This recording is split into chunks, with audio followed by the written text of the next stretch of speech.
Hola amigos? ¿Cómo están? Hoy tenemos nuestra primera entrevista del año. Empezamos con el pie derecho. Hoy tenemos la dicha de tener a un pugilista histórico, uno de los 5 boxeadores más grandes que ha tenido México, Ricardo López Nava, el finito. ¿Cómo estás, Ricardo? ¿Qué tal, Rodrigo? Mucho gusto, gracias por tus palabras, eres muy generoso. Y sí, aquí estamos en estos primeros días de este 2021 que esperamos toda la entereza venga mejor y hay el cambio que se requiere, primeramente Dios. Bueno, para la gente que nació a partir del 2000 para acá, se podrán preguntar que quién es Ricardo El Finito López. Es el único boxeador en la historia de México que se retiró invicto, 52 peleas, 51 victorias, un empate, 38 victorias por vía del knockout. Él estuvo en 2 divisiones, empezó en la mínima, ¿no? Y después pasó a minimosca. Ricardo, ¿cómo has sobrellevado esta pandemia? Y agradecerte nuevamente por estar en Enfoque Puesto. Pues como todo el mundo, ¿no? Tratando de ser y de aterrizar en todo lo que nos dejó un 2020 muy fuerte con mucha gente que desafortunadamente perdió la vida. Y pues he estado guardado en casa, inició otra vez el deporte del boxeo, pero sin gente, realmente con jueces y vacíos. Creo que allí en la pelea del Canelo Álvarez hubo 12,000 espectadores respetando una cierta distancia, pero bueno, acostumbrándonos a tener que vivir algo diferente y tener que cambiar cada quien desde su trinchera, desde su vida, cada quien hacer los cambios que se requiere este tiempo pandémico, empezando por el respeto al ser humano, a la naturaleza y por seguir las indicaciones que todo esto amerita, ¿no? Antes de meternos en tu carrera boxística, me gustaría saber cómo fue tu infancia. Creo que es un parteaguas importante.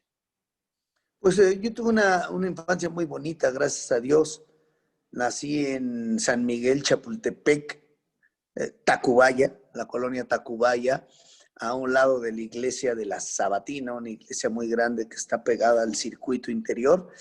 En la calle de Protasio Tagle, yo nací ahí hace 54 años y mis padres, ambos que ya fallecieron, Ana María Nava Yáñez y Magdaleno López Castillo, tenían un taller de relojería y joyería ahí en esta misma colonia.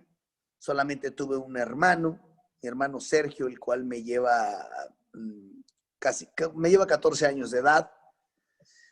Y mi padre fue un hombre que, relojero de oficio, le gustó siempre mucho el boxeo y nos ponía las funciones de box cada sábado.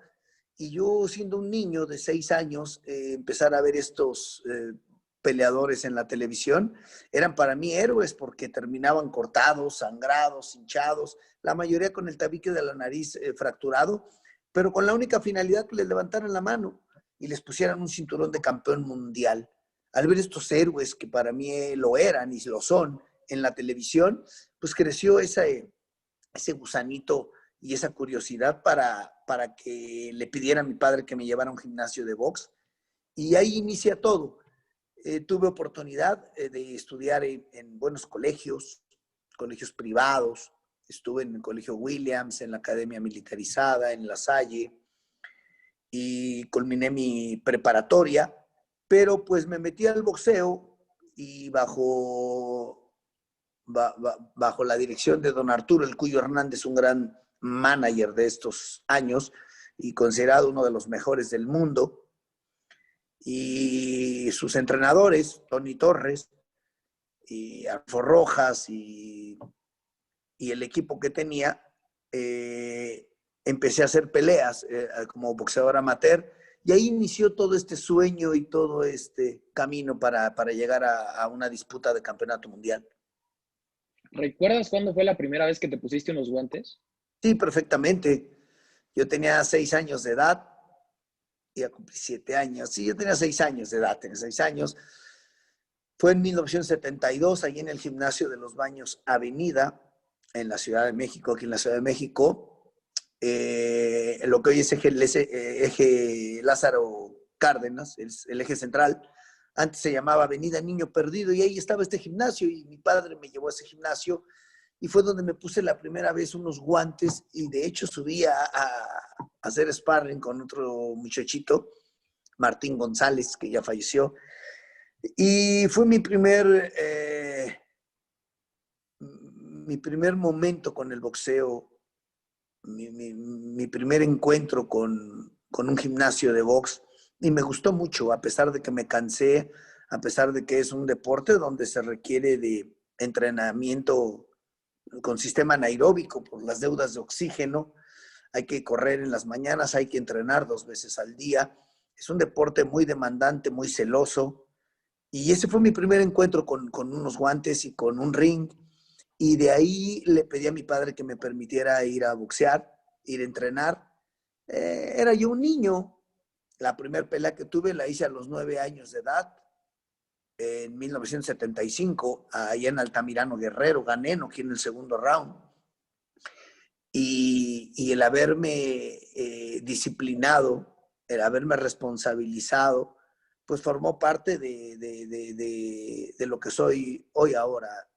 Creo que necesitaba el boxeo para ser mejor, para crecer como deportista y como persona. Y por esos años salió una película que a mí me tatuó mentalmente, se llamaba Rocky.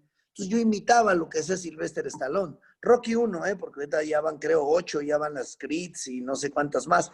Pero la 1 en ese momento era la que estaba en boga, y para mí fue una de las mejores películas. El guión ganó el Oscar en 1976,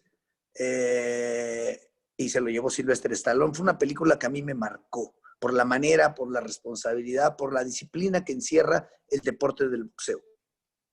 Al principio, cuando eras muy joven, ¿lo tomaste como hobby o desde que empezaste dijiste yo voy a ser boxeador toda mi vida? Mi madre no quería que entrenara box, como cualquier madre que no le gusta ver que sus hijos se golpeen. Es un deporte de contacto donde se expone la primera riqueza que Dios nos da, que es la salud y la vida, por ende. Y mi madre no le gustaba que yo boxeara. Mi padre, pues, era aficionado de hueso colorado al boxeo, pero había ese reto, esa incredulidad, ese cangrejismo, esa cultura que tenemos en México de que tú no puedes, de que ese sitio de campeones es para otros. Y yo en mi niñez, en mi infancia, decía, bueno, ¿cómo hablan esta gente de mí? Primos, amigos, familiares, ¿cómo hablan así de mí? Mi mismo papá, que no creía, ¿por qué hablan así de mí cuando yo mismo no sé cosas de mí? Pero O ese sea, es un también, problema cultural, es un o problema sea, también fue un cultural. reto para ti el demostrarle a tu propia familia de que sí podías y que podías llegar a tocar el cielo con las manos cuando estaba estipulado en esos años en que un mexicano pues, no podría llegar a tocar las mieles sobre hojuelas, ¿no? Era más quererle demostrar a mi padre para tener su aprobación. Era eso. Era que me tomara en cuenta y que viera que sí podía.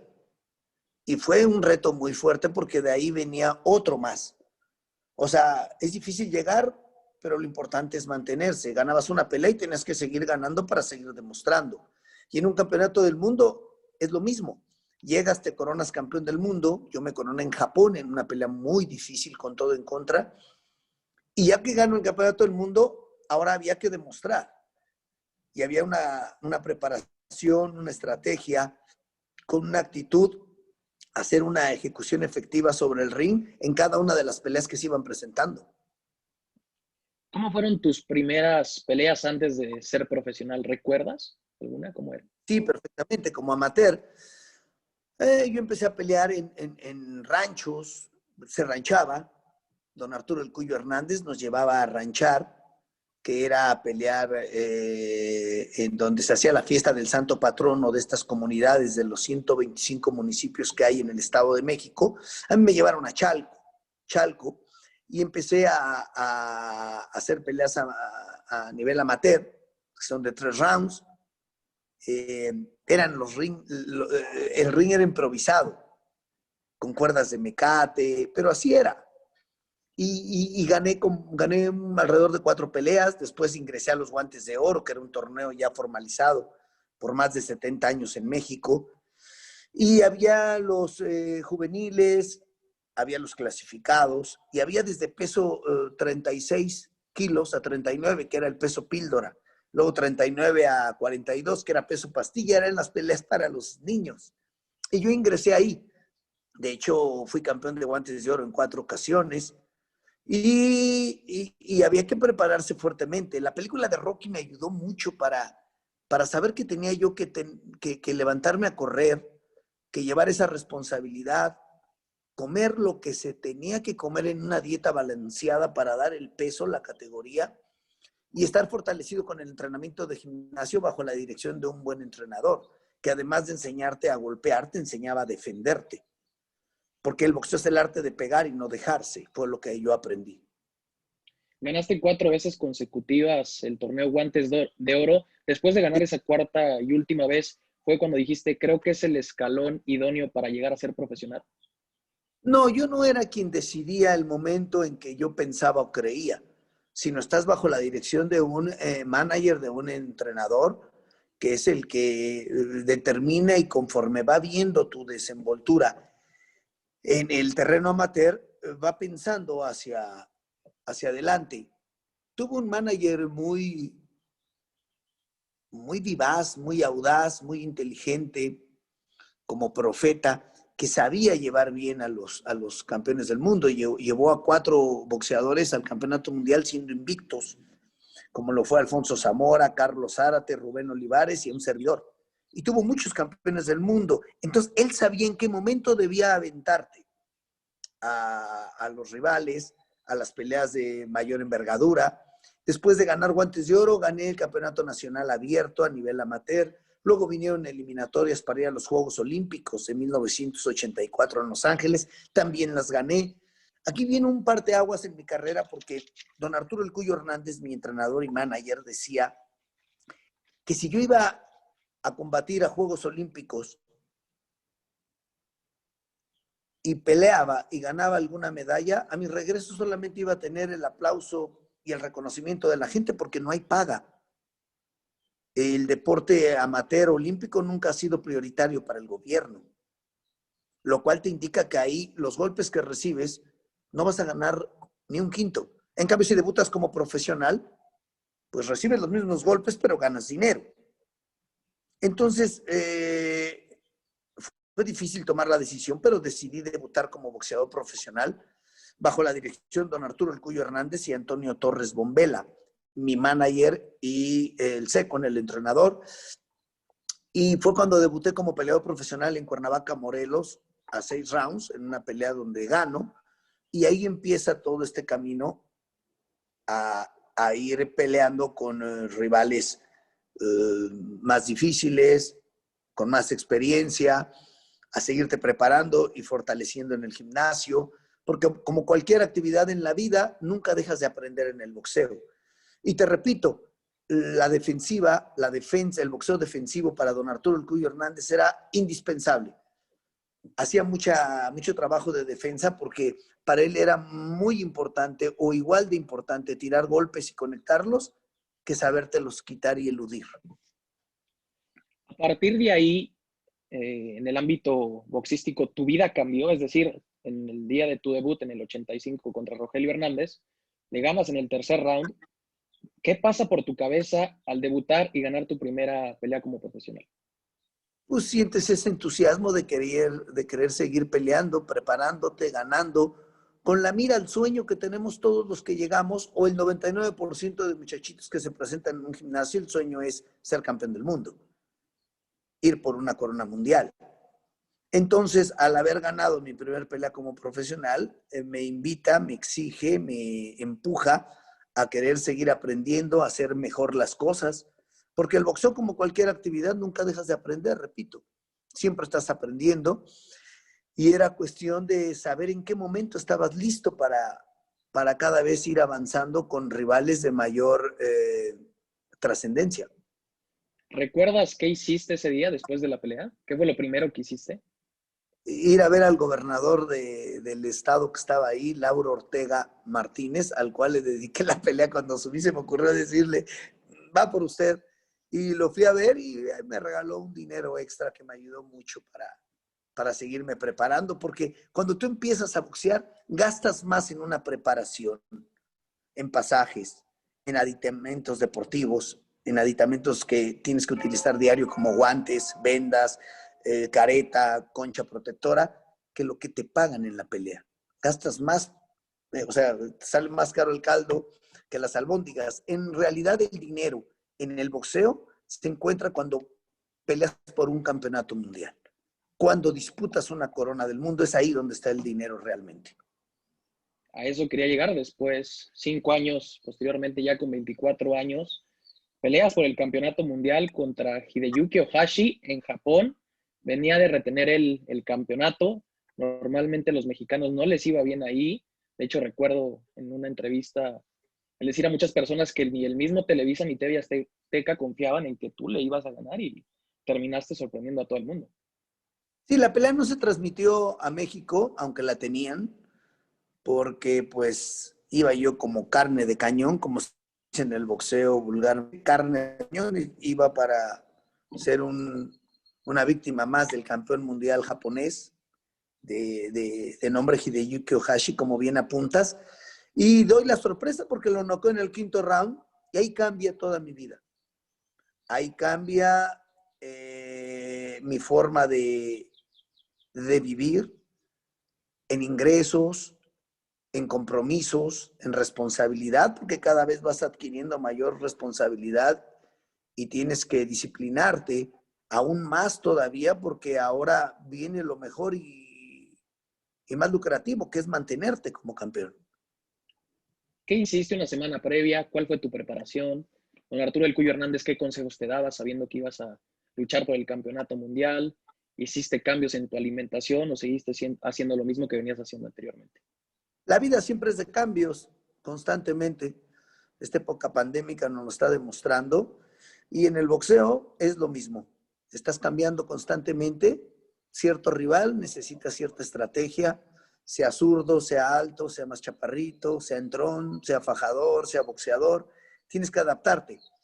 Y mi manager hacíamos una lista de lo que había que llevar a cabo como estrategia sobre lo que requería el rival. Entonces, desde semanas antes teníamos bien pactado y bien cimentado cómo teníamos que pelear, más la improvisación que se hiciera conforme iba la pelea en el cuadrilátero. Yo siempre fui un boxeador muy rápido, de piernas, de manos. Tenía mayor velocidad que el campeón del mundo, pero él pegaba durísimo. Con un golpe podía terminar la pelea. ¿Qué quiere decir esto? Que yo era más rápido que él, pero él tenía la potencia en las manos para terminar en cualquier momento. Entonces yo tenía que lidiar con eso. Fue un trabajo de mucha concentración y tal como lo digo siempre en las conferencias, a Dios rogando y con los guantes dando.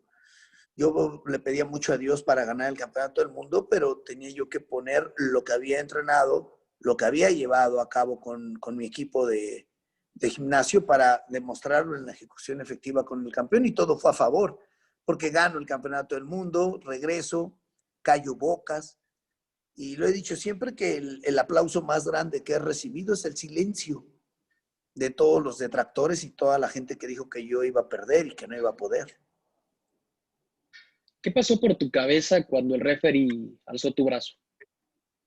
Pasó un agradecimiento a Dios, se me salieron por ahí una que otra lágrima, recordé mucho a mi madre en paz descanse, y en ese momento disfruté el momento de que en un país como Japón, un país de gente que sabe reconocer, pero que es gente que se muere en la raya, son kamikazes en el ring, pues hubieran reconocido que un mexicano llega y le quita el campeonato mundial a su peleador. Después la vida te daría un giro de 360 grados. Fallece el Cuyo Hernández. Sí, fallece mi entrenador, ya estaba muy enfermo y yo cambio de entrenador y busco que me auxilie un boxeador, exboxeador, Raúl Valdés y Kenny Shide, un japonés con los que trabajo algunos años, para después trabajar con Nacho Beristain, que fue con quien termino mi carrera desde 1994 hasta el 2002. ¿Se podría entender tu carrera sin don Arturo El Cuyo Hernández? Se podía entender porque pues creo que ya me había dado los parámetros para ser un boxeador disciplinado, darle el respeto y tener la responsabilidad para afrontarlas ya como campeón del mundo, porque en tu gimnasio yo conviví con muchos campeones y vi a muchos llegar a la cima, ser campeones del mundo y caer y quedarse sin nada. Y a otros que supieron administrarse, a otros a los cuales les aprendí la disciplina, la responsabilidad en el gimnasio. Carlos Zárate, Guadalupe Pintor, Bazooka Limón, Gabriel Bernal, Alexis Argüello, Germán Torres. Estoy hablando de puros campeones mundiales. Y vas aprendiendo de todos ellos un poco para después llevarlo a cabo en tu vida y hacerlo de manera personal a tu manera. ¿Cuál fue el mejor consejo que él te dio? Don Arturo El Cuyo Hernández era un profeta, te repito. Le daba muchos consejos. Él decía que el hombre tenía 3 fuerzas y nos lo señalaba a todos sus boxeadores continuamente. Decía, el hombre tiene y debe poseer 3 fuerzas, trabajarlas y aplicarlas. Y se señalaba el cuerpo, decía, primer fuerza, la fuerza de aquí, la fuerza de aquí y la fuerza de aquí. Constantemente lo decía y me gustaba la manera como lo interpretaba. O sea, la fuerza de aquí, estar dedicado y abocado al gimnasio, al entrenamiento, sin ningún interruptor o distractor. Hacerlo de manera inteligente. La fuerza de aquí, la fuerza del corazón, hacer las cosas diariamente y hacerlo bien. Tratar de buscar cada vez con actitud hacerlo mejor. Y la fuerza de aquí, para terminar, la fuerza del bíceps, tener responsabilidad, eso decía. Y responsabilidad quiere decir responder.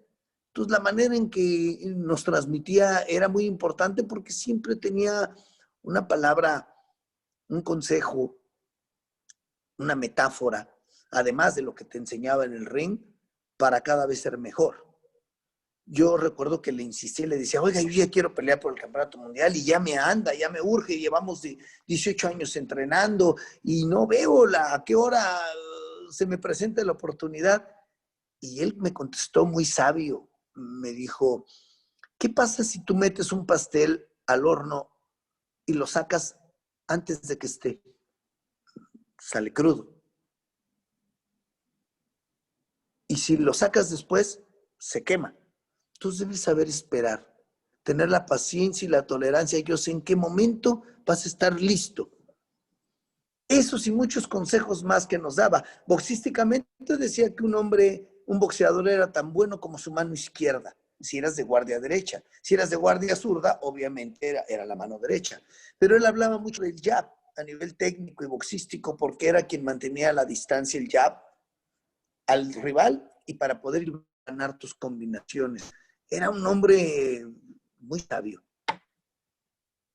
Posteriormente, como bien comentaste, trabajas con Ignacio Beristain. ¿Tu disciplina cambió, tu rutina, tu alimentación? ¿Cómo fue el primer contacto con él? Si es que llegaste a cambiar tu manera de boxear, porque también es válido. No, no se cambió nada, al contrario, se complementó. Él sabía y respetaba que yo traía un estilo, un trabajo de una guardia arriba, de no bajar las manos, de saberme defender con el tipo de entrenamiento y defensa activa que aprendí con don Arturo El Cuyo Hernández. Lo único que hizo fue dar mayor conocimiento, mayor apertura, complementar, hacer velocidad y no cambiarme el estilo horario, aportar. Y es un hombre que trabajó con la selección nacional de box y fue a Juegos Olímpicos en Moscú. Posteriormente también ha tenido muchos campeones del mundo. Y se hizo una buena dupla con Nacho Beristain para que mi carrera pudiera terminar sin perder y siempre con una responsabilidad y una disciplina, él como manager y yo como boxeador. El único empate que tienes es contra Rosendo, el Búfalo Álvarez, nicaragüense. Es la única vez que te has visto como mortal, en el 98. Me gustaría que nos relataras un poco cómo fue ese día para ti desde que te levantaste. Esa fue una pelea de mucho aprendizaje porque fue una México, fue una pelea marcada como empate, pero con olor a derrota para mí. Cuando tú llegas y triunfas en algún deporte, empiezas a ganar dinero o en cualquier otra actividad, tienes un poco de fama, el éxito, el triunfo. Me llegó el ego, me llegó la soberbia y yo creía que los rivales, con todo lo que yo ya venía haciendo, se tenían que caer con solo verme. Hice una buena preparación físico-atlética, pero a nivel emocional, mental, estaba yo creído de que los rivales se tenían que caer porque yo ganaba todo. Y no fue así. El irme a la lona en el segundo round, un potente derechazo a la punta de la barba, me hizo reflexionar más que en la pelea, en mi vida y lo que venía. Te repito, fue una pelea que terminó con empate por un corte en un choque accidental donde se me desprendió el párpado. Dan empate técnico y te repito, con olor a derrota.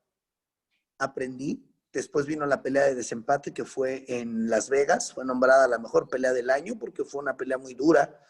Me sacó casi 6 kilos de diferencia, pero yo quería pelear, quería sacarme la espina y pude ganar. Ya no hubo visita de lona, al contrario, fue una pelea muy dura, una pelea que la gané por decisión dividida. Te repito, me sacó varios kilos de peso, pero aún así peleé con muchas ganas, cobré un forfeit porque se pasó en la báscula y pude demostrar que regresando a las bases y recobrando la humildad, puedes lograr cosas que ni tú mismo pensabas hacer. Digamos que en esa primer pelea perdiste el piso, por como tú bien comentas, por el ego, porque no sientes que nadie te merece, pero te quiero preguntar esta duda existencial que tengo. Si hubiera continuado la pelea, ¿tú qué crees que hubiera sucedido? Eh, el hubiera no existe. Tendríamos que ver qué pasaba, ¿no? Tenemos que platicar del aquí y del ahora. Y en ese momento, el aquí y el ahora fue que se detuvo la pelea con olor a derrota para mí. Más de 50,000 personas fueron a verme ganar y yo no gané ni perdí. Empaté, fue peor.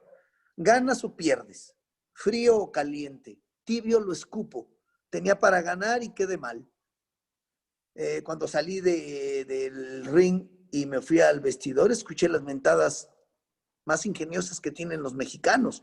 Se me aventaron contra mí y tenían razón. Hoy lo veo de esa forma porque querían verme ganador.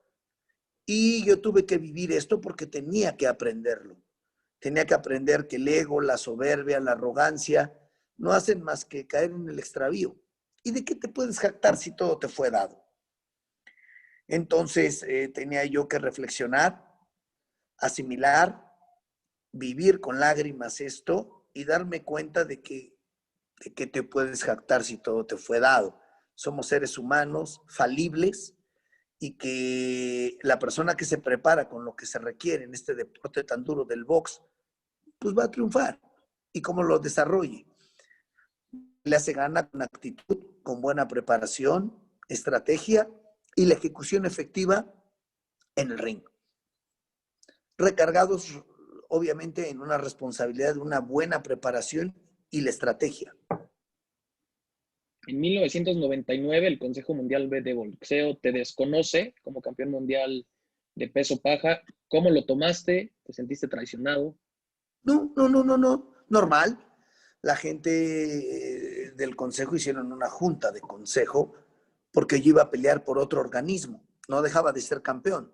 Iba yo a pelear por la FIB en Las Vegas contra el campeón mundial de la siguiente división era Will Grisby, un boxeador moreno, muy fuerte, muy difícil de desenvolverse en el ring. Y gracias a Dios pude ganar el campeonato del mundo y no dejé de ser campeón mundial. O sea, automáticamente pasé a la siguiente división, pero lo tomé como algo normal de escritorio, que si un boxeador no pelea por su organismo y pelea por otro organismo, pues hacen una junta de consejo y creemos que ya no deberíamos reconocerlo como campeón y lo acaté con toda tranquilidad y con toda calma. ¿Te costó trabajo pasar de una división a otra, de paja a minimosca? La diferencia es 1,5 kilos alrededor, pero toda tu Casi, vida te mantuviste en el mismo peso. Te lo pregunto por ello. ¿Te costó trabajo? no me costó trabajo, ya mi cuerpo lo pedía, porque las divisiones van casi en 2 kilos de división en división. Entonces, el haber subido me hizo, pues ya no someterme tan fuerte a las deshidrataciones para dar el peso mínimo o paja, y era mini mosca, estaba más holgado y me sentía más fuerte y potente en esa división. Tu última pelea fue en el 2001 contra Solani Petelo. ¿Qué pasaba por tu momento antes de subirte al ring por última vez? ¿Qué pasaba por mi cabeza y qué momento vivía? Viví un momento ya de un peleador grande, que es grande. Pues yo iba a cumplir 37 años de edad y rebasando los 30 años empiezas a ser viejo en el box, porque disminuye la velocidad, los reflejos, las piernas es lo primero que se va, la rapidez. Y te das cuenta que a final de tu carrera, rebasando los 30 años, tú no te retiras del boxeo, es el tiempo quien te retira. Muchas veces no queremos escuchar esas señales ni verlas, pero es una realidad. Yo iba a pelear contra un muchachito de 25 años de edad, que era campeón del mundo y renunció al título para subir a la división minimosca, un sudafricano, Solani Petelo. La pelea se llevó a cabo en el Madison Square Garden de Nueva York. Y en esa pelea me doy cuenta y percibo que me quedaba parado porque ya no tenía los movimientos de piernas, cuando yo siempre fui muy rápido y me sabía desenvolver muy bien por piernas en el ring. Te das cuenta que lo que antes te quitabas con la cintura, con las manos, con reflejos, eludiendo golpes, ahora ya te llega de lleno el golpe. Te cortas muy fácil porque, pues, rebasando los 30 años de edad, te repito, la piel de tantos cortes y de golpes en el gimnasio como en peleas se va haciendo más suave y más flácida. Entonces me cortaba muy fácil. Y me di cuenta que estaba ya muy cortado en esa pelea. Gané, gracias a Dios, porque pude conectar con la experiencia adquirida, un gancho al hígado y ya no se levantó. Y fue cuando dije, esta es la última pelea que realizo en mi vida. Porque siempre decían, en la siguiente pelea me retiro. Don King me ofrecía un poco más de dinero y me quedaba. En la siguiente me retiro y me ofrecía más dinero y me quedaba. Hasta que me dijo un buen amigo, don Eduardo Recalde, ¿con cuánto dinero compras otro cerebro? Y lo asimilé. Dije, esta es la última pelea que hago en mi vida. Posteriormente me hicieron unas resonancias magnéticas del cerebro, salí en perfectas condiciones, dije, este es el mejor diploma que tengo y es momento de decir adiós. Fue difícil porque hacía lo que me gustaba y además me pagaban, pero era un momento en que ya mis fuerzas, mis facultades ya no eran las mismas.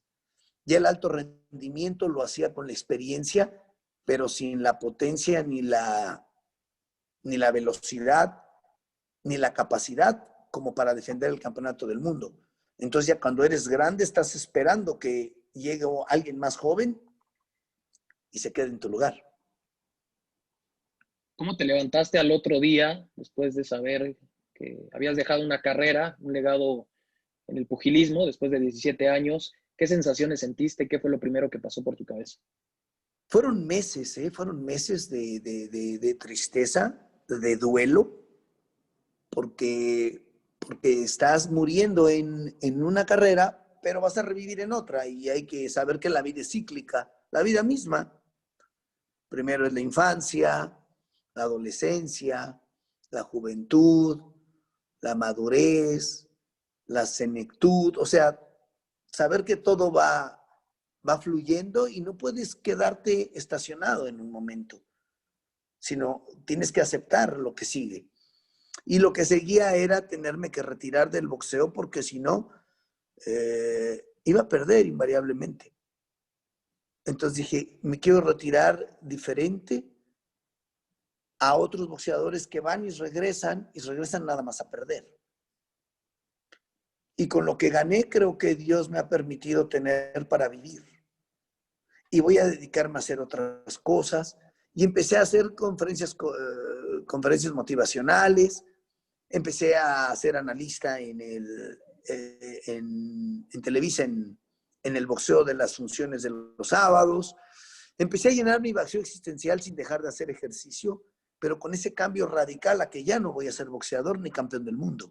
Hasta aquí quedó mi carrera, esto fue lo que yo dejé. Oye, a ver, cuéntanos cómo fue que llegaste a empezar a dar conferencias. ¿A ti se te ocurrió? ¿Algún empresario importante te lo ofreció? ¿O fue una espinita que siempre tuviste clavada? Porque es una de las conferencias más importantes que hay actualmente en México. No, gracias. A la gente les ha gustado porque voy a compartir, no voy a enseñarle nada a nadie, no voy a dar consejos. Consejo no requerido es agresión manifiesta. Yo únicamente voy a compartir cómo lo logré yo y cómo llegué y cómo es mi vida. Esto sucedió y empezó a salir porque yo regalé unas peleas de exhibición a los reclusorios, norte, sur, oriente y la penitenciaría varonil y femenil. Entonces, en una de estas peleas que hice en un reclusorio, recuerdo que tomé el micrófono y empecé a hablar. Y vi que podía congregar a los presos a que me escucharan de dónde venía, cómo salí y lo que tuve que hacer. Posteriormente, vi a Fernando Platas, un gran deportista en clavados, medallista olímpico y gran amigo. Y él daba conferencias y cuando lo vi dije, yo creo que también puedo hacerlo.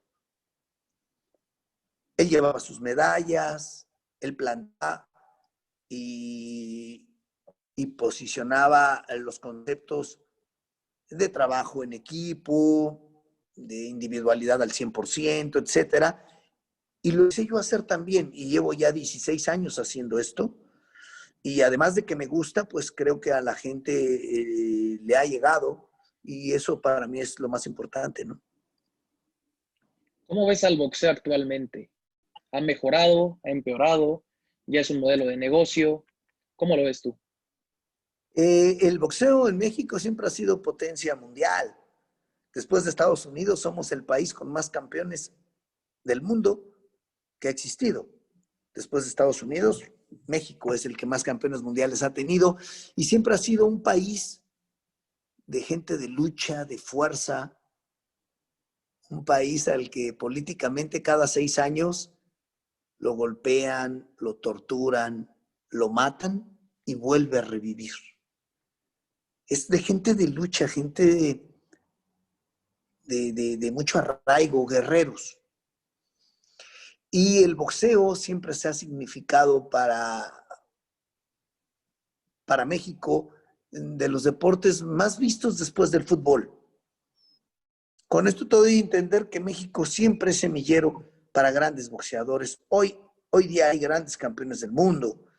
El Gallito Estrada, el Canelo, que poco a poco se ha ido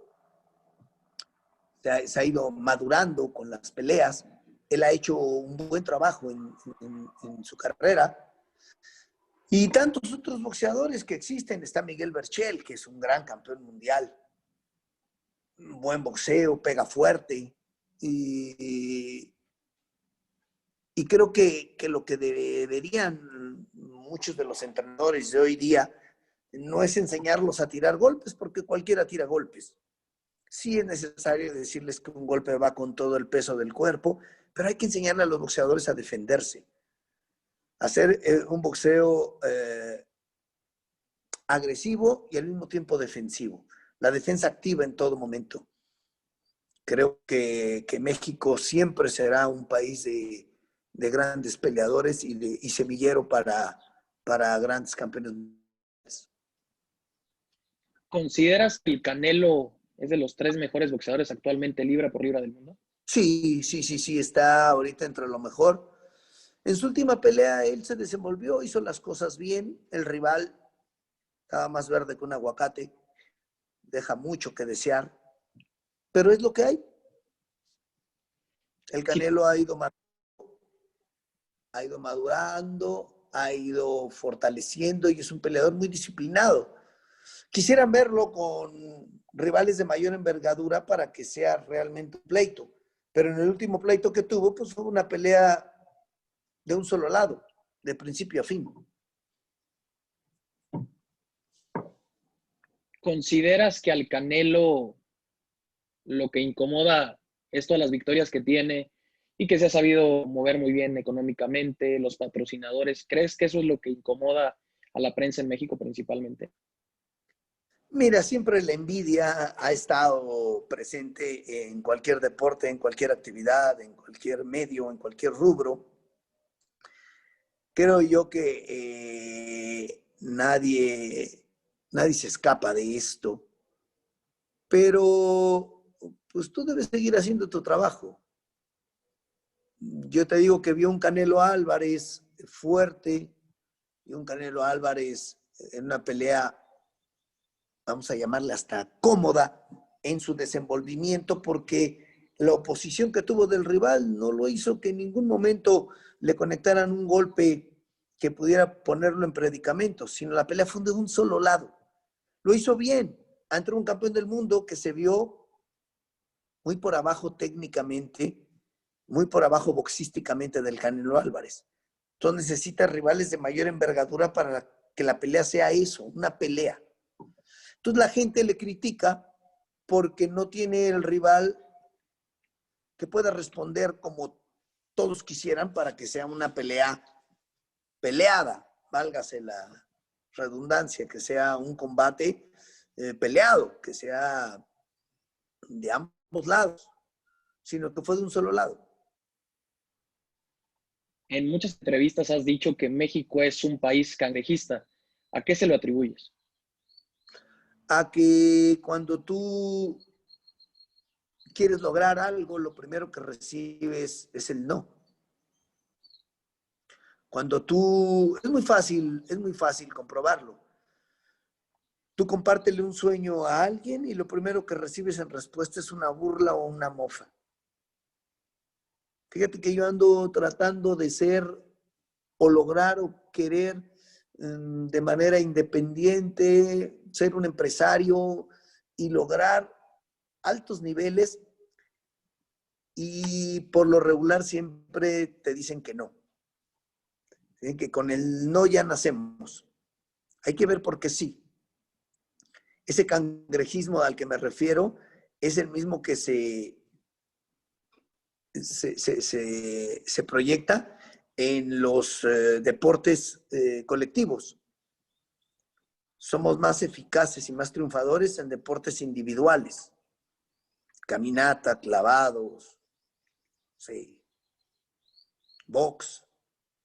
Y en deportes de grupo cuesta mucho trabajo por ese cangrejismo, por esa falta de equipo, por ese dar el 100% de mi individualidad más el extra y no estar esperando que otros hagan las cosas por mí o que digan que sí voy a poder cuando sé que puedo, y por eso estoy en este lugar. ¿Crees que es algo cultural, Ricardo? Totalmente. La cultura es lo que aprendes, lo que vives. La cultura, naces bajo una cultura en gente que te está enseñando eso, lo que se ha aprendido, lo que se ha vivido en un país, en una familia. Y la falta de educación es lo que nos ha llevado a muchos mexicanos a estar como estamos, a la gran mayoría. ¿Qué sientes al saber que fuiste y eres el único mexicano que se retiró invicto? No, hay otros boxeadores que también se retiraron invictos. Está Rocky Marciano, hay por ahí está Floyd Mayweather. Mexicano, sí, mexicano, mexicano. Mexicano, sí, como mexicano, pues no siento más que agradecimiento a Dios por haberme permitido ser campeón del mundo y después culminar una carrera en plenitud de facultades y sin perder. Hay gente que le gustaba mucho mi estilo de golpear, no dejarme, de arremeter en el momento en que sentía la presa lista para poder noquear. Hay gente que no le gustaba mi estilo porque el boxeo es como la vida misma. El boxeo es de gustos y apreciación. A mi hermano le gustan los boxeadores fajadores.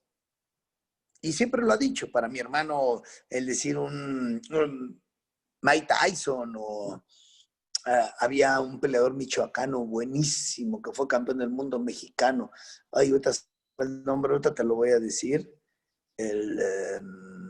Efren el Alacrán Torres, que hizo unas peleas tremendísimas. Una de sus peleas con Charchan Chanoy, un tailandés, fue nombrada la pelea del siglo pasado, porque era un peleador entregado y cambiaba golpes. A mi hermano le gustaba mucho ese tipo de boxeo y a mucha gente no le gusta ese tipo de boxeo, a otros les gusta más rápido, más elusivo, fajador, entrón, peleador. Es una gama, es un abanico de opciones que tiene el boxeo porque es un deporte de gustos y apreciación. Lo que tú ves no puede ser exactamente igual para otra persona. Y qué bueno, porque entonces la vida, imagínate, sería muy plana. Qué bueno que haya esto, ¿no? ¿Había algo que no te gustara de los gimnasios o del boxeo en sí?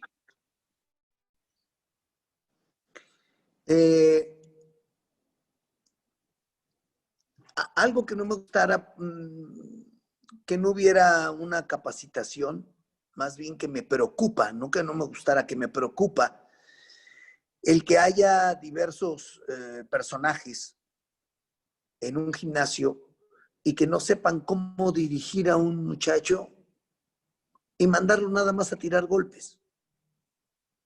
Y que no tengan conocimiento de cómo atender a un boxeador, porque es un deporte en donde es tu vida. Y no estar capacitados para saber cómo responder en la preparación, en el entrenamiento, en saber en qué momento aventar un boxeador, saber cuál es el momento en que están listos para diversos rivales, algo que tenían entrenadores de antes o que tienen muy pocos. Es una capacitación y un feeling de saber en qué momento está listo el muchacho para pelear y no aventarlo al circo romano con los leones cuando todavía no está listo para pelear. Muchos expertos han dicho que en la historia del boxeo no ha habido un pugilista tan técnico como tú. ¿Así te asimilas? No, son muy generosos con sus conceptos y sus palabras inmerecidas hacia mi persona y hacia mi manera de boxear, pero considero, siendo sincero y franco, que ha habido mejores boxeadores técnicamente hablando y boxísticamente como lo fue Miguel Canto, este gran peleador yucateco que le decían y le apodaban el maestro. Tuvo 14 defensas de título, en la número 14 perdió desafortunadamente, pero sabía manejar las cuerdas, era un gran esgrimista sobre el ring. Y así hubo otros grandes boxeadores mexicanos que tuvieron gran técnica, Pedro Flores de Guadalajara, el mismo Julio César Chávez, que sabía hacer un gran boxeo en la media y corta distancia. Ha habido grandes boxeadores con gran técnica. ¿A quién consideras como el mejor boxeador mexicano en la historia? A Julio César Chávez González.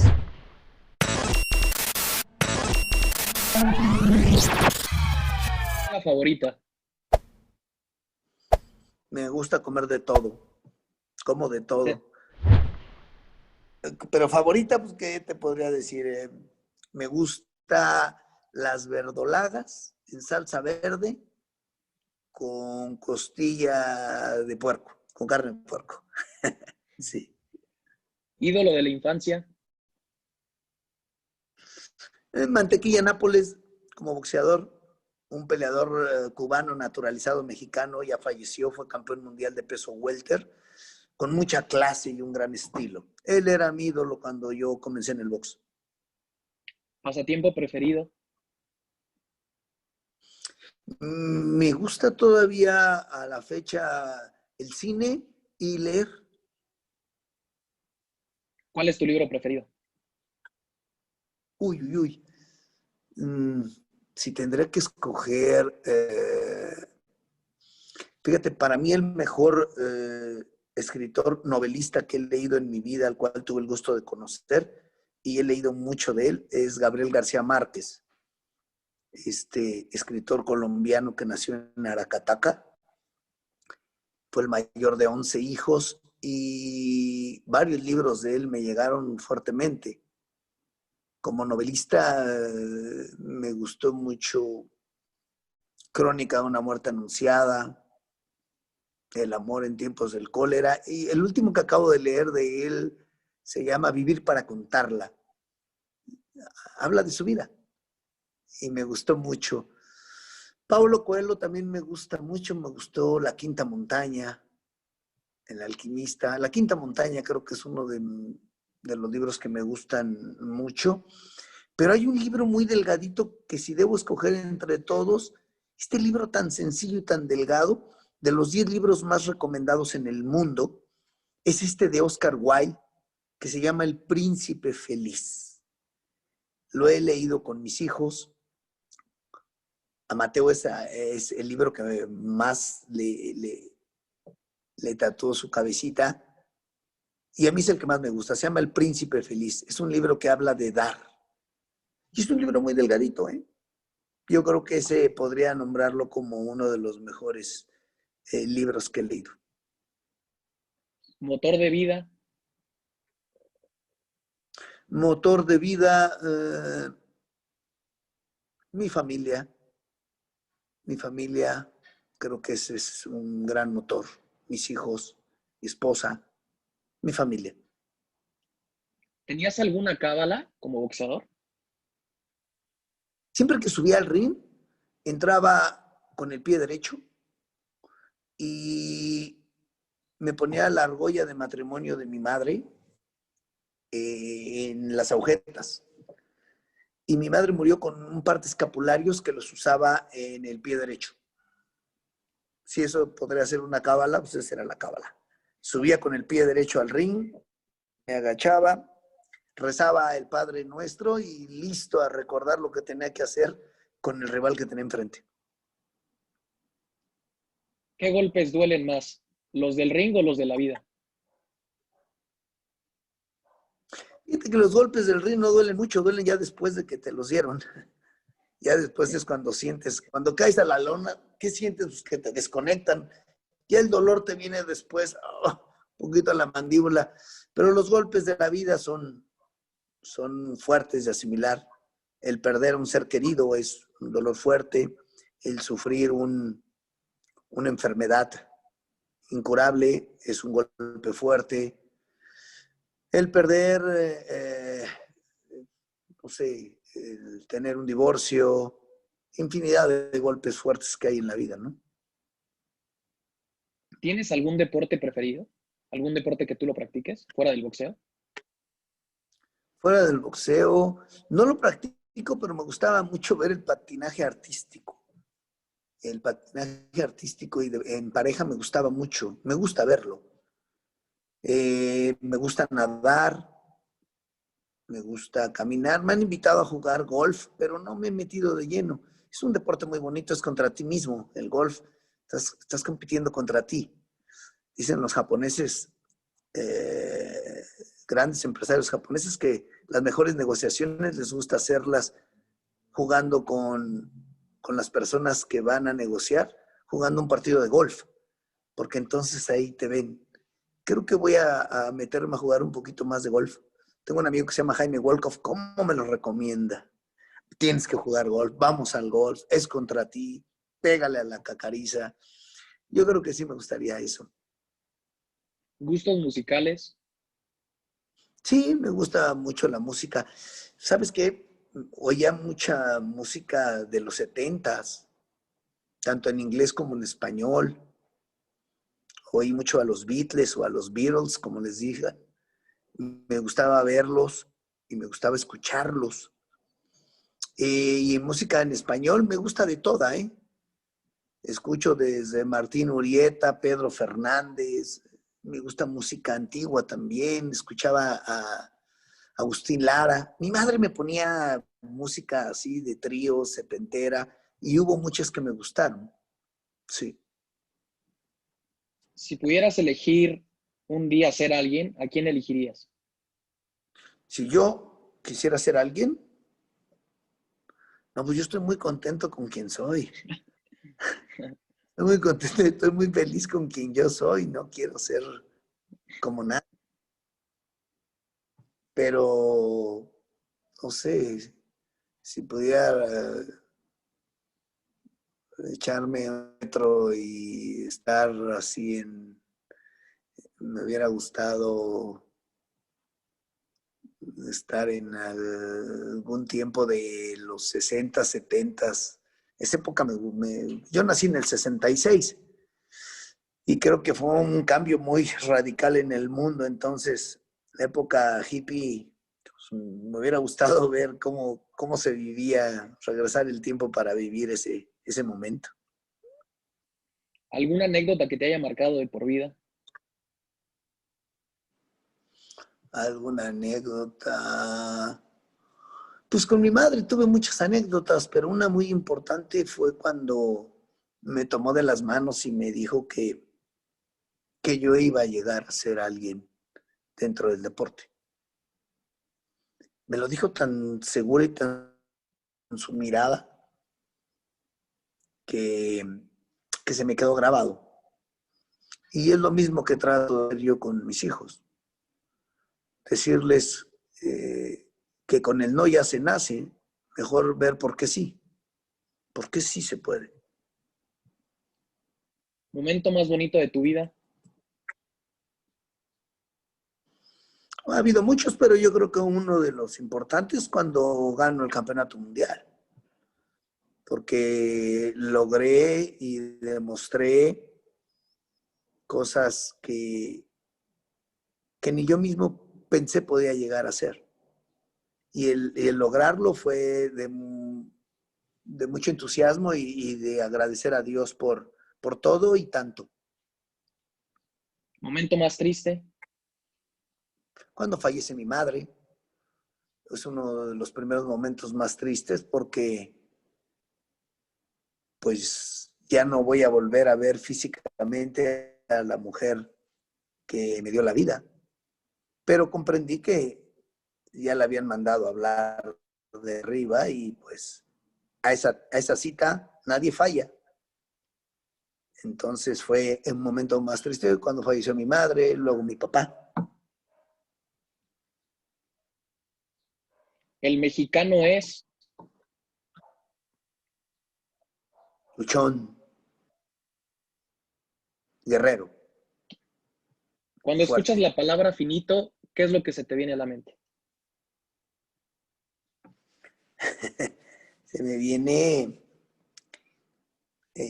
a mi mente llega Antonio Andere y Jorge Sonia Alarcón, ambos que en paz descansen, porque fueron los que me pusieron finito, por el estilo fino de pelear, por el golpear y no dejarme. Entonces ellos me empezaron a decir y se me quedó. ¿Qué has aprendido en esta pandemia? Ah, he aprendido muchas cosas, a valorar mi familia, a valorar más todo lo que tengo, a meterme a bañar y hincarme y dar gracias a Dios porque puedo hacerlo con mis propias manos, a rezar y pedir por los que no tienen esta misma facilidad de hacer las cosas, a saber que cada quien desde su vida tenemos que cambiar, que todos necesitamos hacer un cambio, a respetar más la naturaleza, a respetarnos entre nosotros, a en este 2021 tratar de salir más fortalecidos y saber que todo este momento que se vive de la pandemia es es para y por. Tenemos que cambiar. Tenemos que cambiar cada quien, repito, desde su trinchera, desde su vida, para ser mejores y para vivir con un respeto y con un equilibrio, a saber que no mandamos nada, a que ese ego y esa soberbia y esa arrogancia que está acumulando en el ser humano, dominarla y hacerla, alejarla, porque ya nos dimos cuenta que nosotros no controlamos nada. Tenemos que tratar de controlar nuestros pensamientos, porque de ahí se derivan las palabras. Controlar las palabras porque se derivan los actos, y los actos forman nuestro destino. Tenemos un gran trabajo por hacer. Ricardo, pues muchísimas gracias por brindarnos tu tiempo y charlar con Enfoque Opuesto. La verdad, una entrevista muy, muy grata para nosotros. Te lo agradecemos inmensamente. Al contrario, muchas gracias y un saludo, Rodrigo. Gracias por todo.